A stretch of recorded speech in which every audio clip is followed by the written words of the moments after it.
Dieu est amour, première lettre encyclique du pape Benoît XVI, suite, numéro 39. Foi, espérance et charité vont de pair. L'espérance s'enracine en pratique dans la vertu de patience qui ne fait pas défaut dans le bien, pas même face à l'échec apparent, et dans celle d'humilité qui accepte le mystère de Dieu et qui lui fait confiance même dans l'obscurité. La foi nous montre le Dieu qui a donné son Fils pour nous et suscite ainsi en nous la certitude victorieuse qu'est bien vraie l'affirmation « Dieu est amour ». De cette façon, elle transforme notre impatience et nos doutes en une espérance assurée que Dieu tient le monde entre ses mains et que malgré toutes les obscurités, il triomphe, comme l'Apocalypse le révèle à la fin de façon lumineuse à travers ces images bouleversantes. La foi qui prend conscience de l'amour de Dieu qui s'est révélé dans le cœur transpercé de Jésus sur la croix suscite à son tour l'amour. Il est la lumière, en réalité l'unique, qui illumine sans cesse à nouveau un monde dans l'obscurité et qui nous donne le courage de vivre et d'agir. L'amour est possible et nous sommes en mesure de le mettre en pratique parce que nous sommes créés à l'image de Dieu. Par la présente encyclique, voici à quoi je voudrais vous inviter, vivre l'amour et de cette manière faire entrer la lumière de Dieu dans le monde. Conclusion. Considérons enfin les saints, ceux qui ont exercé de manière exemplaire la charité. La pensée se tourne en particulier vers Martin de Tours, mort en 397. D'abord soldat, puis moine et évêque, presque comme une icône, il montre la valeur irremplaçable du témoignage individuel de la charité. Aux portes d'Amiens, Martin partage en deux son manteau avec un pauvre. Jésus lui-même dans la nuit lui apparaît en songe revêtu de ce manteau pour confirmer la valeur permanente de la parole évangélique « J'étais nu et vous m'avez habillé ». Chaque fois que vous l'avez fait à l'un de ces petits qui sont mes frères, c'est à moi que vous l'avez fait. Matthieu chapitre 25, versets 36 et 40. Dans l'histoire de l'Église, combien d'autres témoignages de charité peuvent être cités ? En particulier, tout le mouvement monastique, depuis ses origines avec saint Antoine, abbé, mort en 356, fait apparaître un service de charité considérable envers le prochain. Dans le face-à-face avec le Dieu qui est amour, le moine perçoit l'exigence impérieuse de transformer en service du prochain, en plus du service de Dieu, toute sa vie.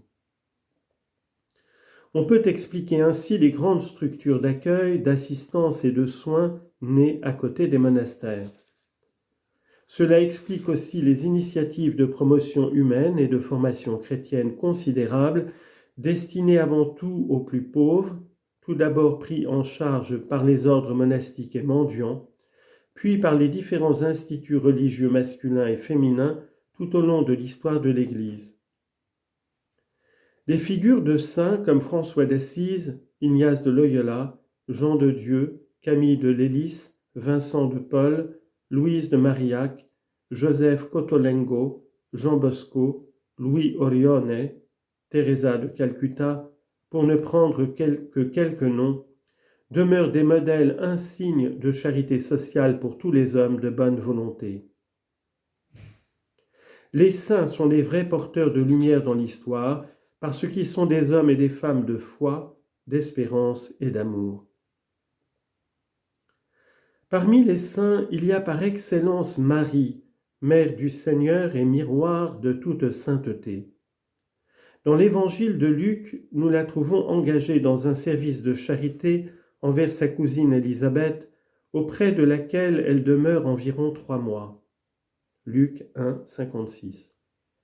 Pour l'assister dans la phase finale de sa grossesse. Magnificat anima mea Dominum, dit-elle à l'occasion de cette visite, Mon âme exalte le Seigneur. Verset 46. Elle exprime ainsi tout le programme de sa vie. Ne pas se mettre elle-même au centre, mais faire place à Dieu, rencontrer tant dans la prière que dans le service du prochain. Alors seulement le monde devient bon. Marie est grande précisément parce qu'elle ne veut pas se rendre elle-même grande, mais elle veut rendre Dieu grand.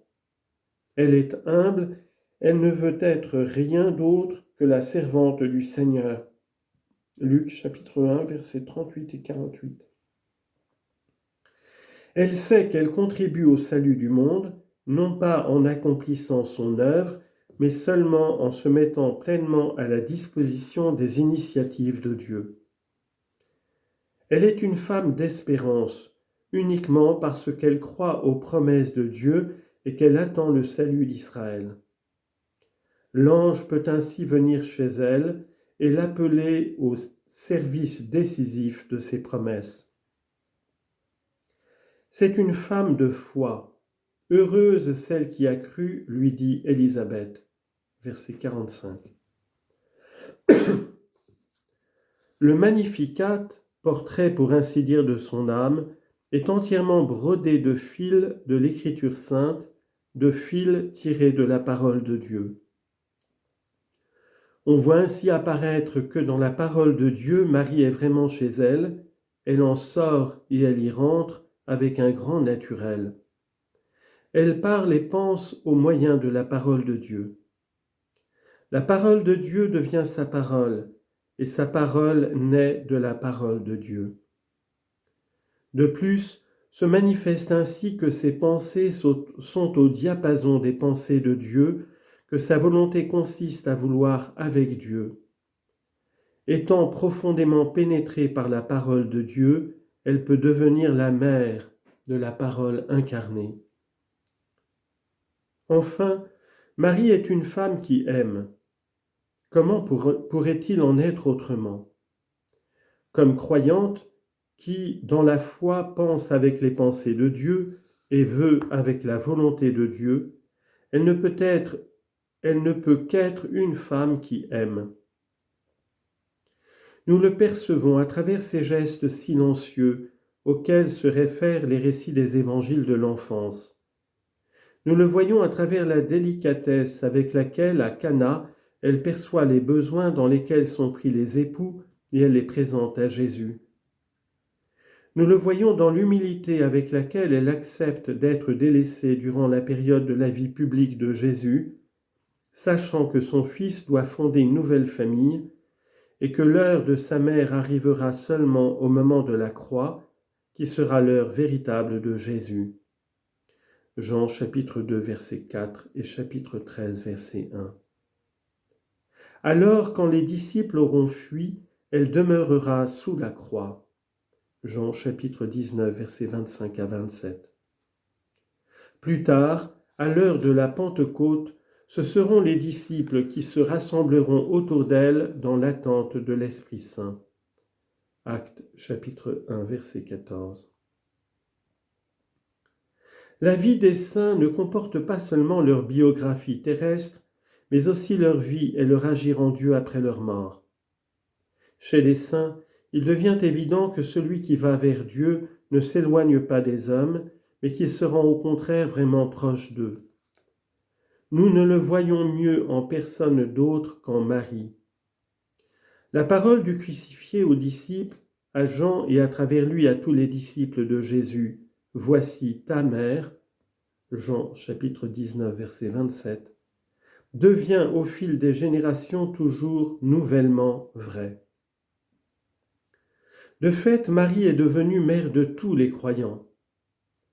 C'est vers sa bonté maternelle, comme vers sa pureté et sa beauté virginale, que se tournent les hommes de tous les temps et de tous les coins du monde, dans leurs besoins et leurs espérances, dans leurs joies et leurs souffrances, dans leur solitude, comme aussi dans le partage communautaire. Et ils font sans cesse l'expérience du don de sa bonté. L'expérience de l'amour inépuisable qu'elle déverse du plus profond de son cœur, Les témoignages de gratitude qui lui sont attribués dans tous les continents et dans toutes les cultures expriment la reconnaissance de cet amour pur qui ne se cherche pas lui-même, mais qui veut simplement le bien. De même, la dévotion des fidèles manifeste l'intuition infaillible de la manière dont un tel amour devient possible.